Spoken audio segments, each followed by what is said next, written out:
Halo teman-teman, di sini saya akan menjelaskan apa sih itu statistika deskriptif. Sebelum itu, saya perkenalan diri dulu. Perkenalkan, nama saya Lara Cynthia Giovanni Surmata dengan NIM 1020250012. Nah, teman-teman, di sini saya akan menjelaskan apa sih itu statistika.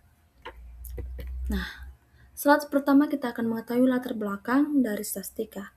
Statistika merupakan sebuah ilmu yang khusus untuk mempelajari tentang bagaimana cara dalam mengumpulkan data, menyajikan data, menganalisis data, serta berinterpretasi tentang data tersebut.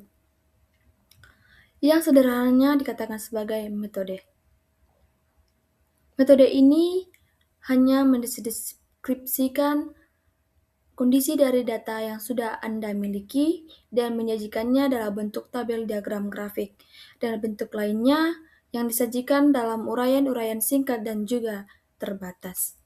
Nah, slide selanjutnya yaitu statistik deskriptif, yang dimana statistika deskriptif ada mengumpulkan, mengolah, dan menyajikan data melalui tabel, grafik, atau ringkasan seperti rata-rata tanpa menarik kesimpulan umum. Sebaliknya, statistika inferensial menggunakan sampel untuk menguji hipotesis, estimasi parameter populasi, atau generalisasi, sering melibatkan probabilitas dan uji signifikan. Nah, teman-teman, di sini saya akan juga menjelaskan apa sih itu review perhitungan matematika dasar. Nah, review perhitungan matematika dasar ini adalah verifikasi ulang operasi hitung perjumlahan dan pengurangan, perkalian, dan pembagian pada data rekam medis. Dan untuk menjamin akurasi total, pasien, dan rata-rata sebelum analisis statistik lebih lanjut. Nah, teman-teman, di sini juga saya akan ada beberapa menerapkan jenis-jenis review perhitungan. Yang pertama, ratio atau rasio.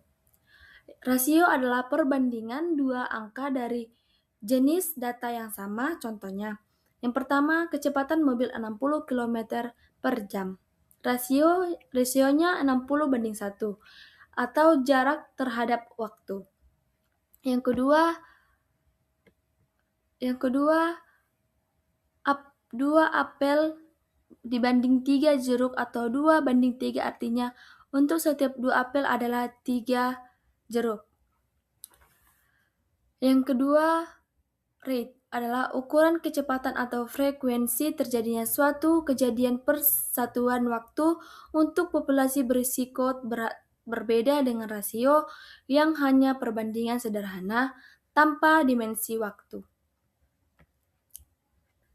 Rate ini juga mempunyai beberapa contoh. Yang pertama, laju kelahiran 15 bayi lahir pada per 1000 penduduk per tahun. Artinya kejadian kelahiran tersebut dalam populasi tertentu waktu.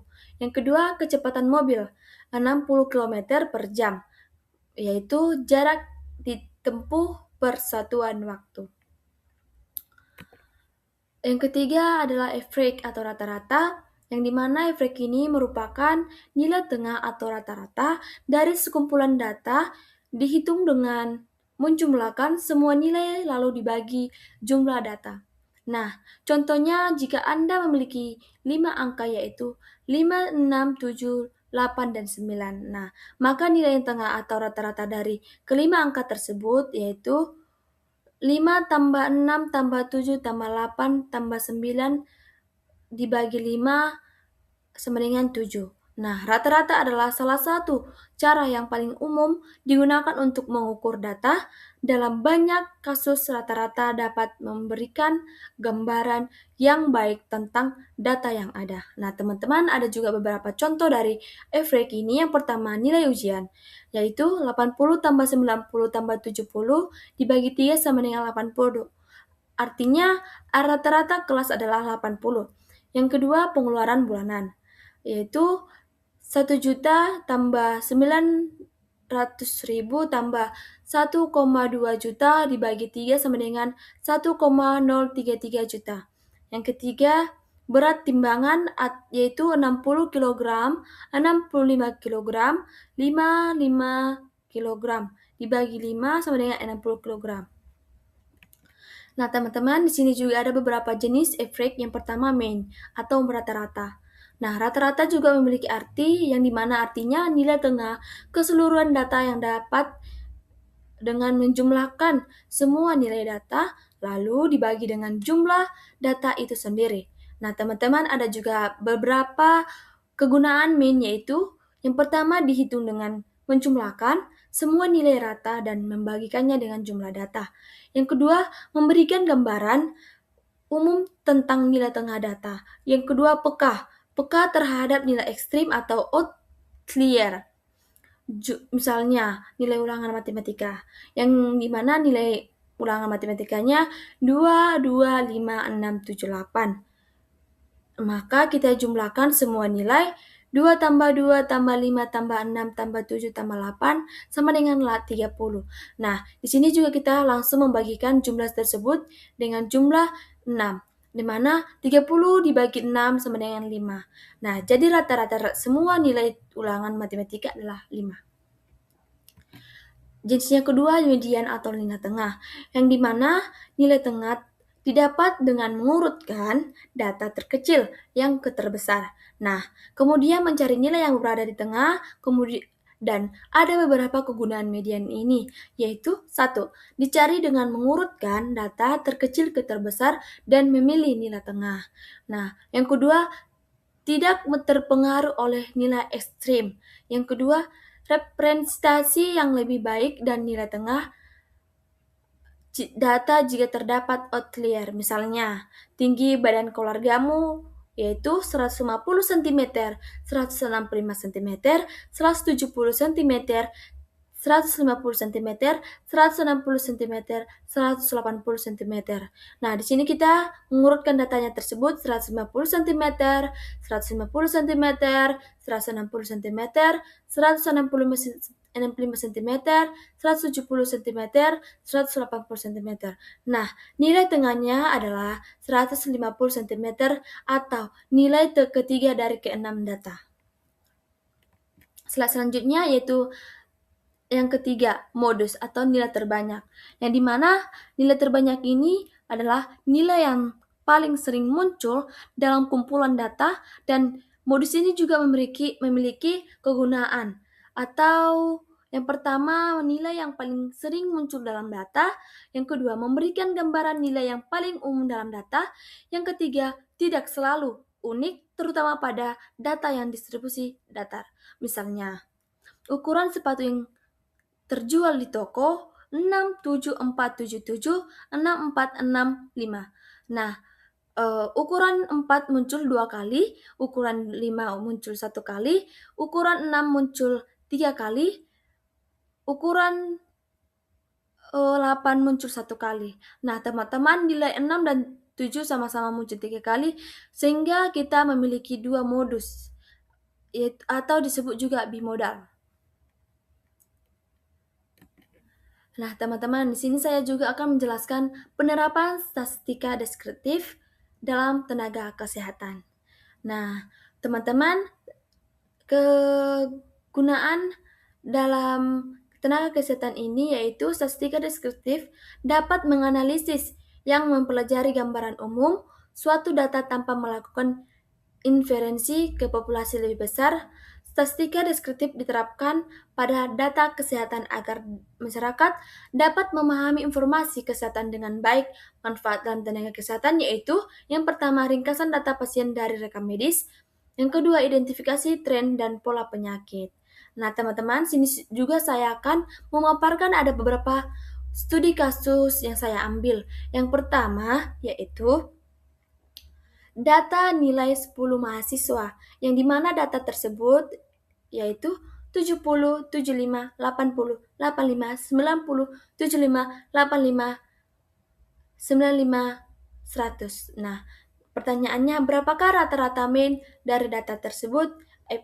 Captionnya A 80, B 82, C 83, 3,5, D 85, E 87. Nah, teman-teman, jawaban yang saya pilih yaitu 8,3. Penjelasannya, main sama dengan jumlah data atau dibagi banyak data.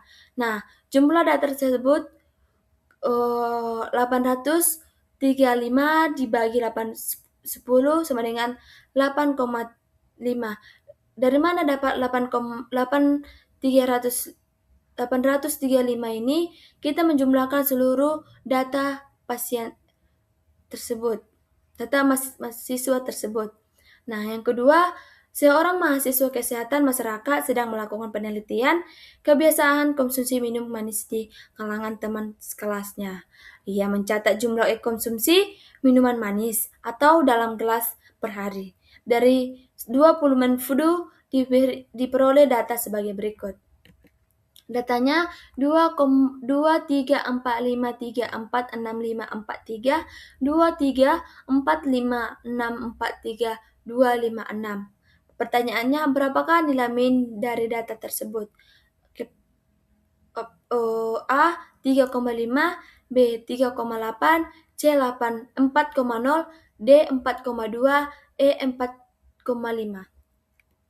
Jawabannya saya pilih C 40. Totalnya 80, maka minnya sama dengan 8 dibagi 20 sama dengan 4,0.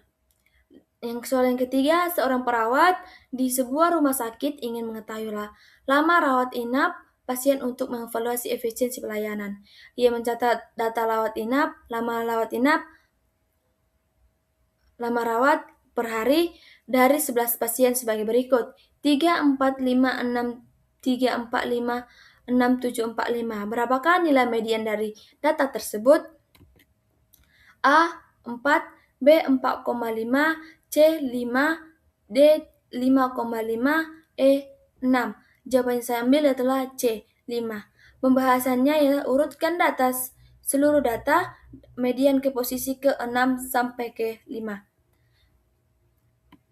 Nah, teman-teman, di sini saya mengambil kesimpulan dari seluruh materi saya, yaitu kesimpulan statistika deskriptif merupakan cabang ilmu statistika yang berfungsi untuk mengumpulkan, mengolah, menyajikan, dan mendeskripsikan data sehingga lebih mudah dipahami. Dalam penerapannya, statistika deskriptif tidak digunakan untuk menarik kesimpulan umum terhadap populasi, melainkan hanya memberikan gambaran berdasarkan data yang tersedia. Sekian dari penjelasan saya. Jika ada tutur kata atau salah kata dari ucapan saya minta maaf. Saya ucapkan terima kasih. Sekian dari penjelasan saya. Terima kasih.